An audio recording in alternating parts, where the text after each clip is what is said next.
I'm on my way to welcome a very special African brother to Zimbabwe.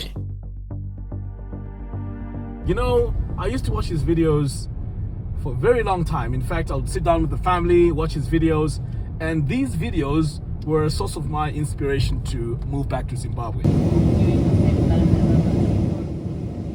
And today, I'm meeting the young man. Wow.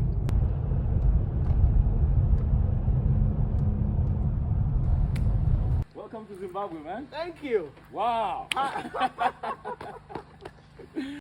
I remember sometime last year I was saying it would be nice if Wode was to come to Zimbabwe, and today he is here.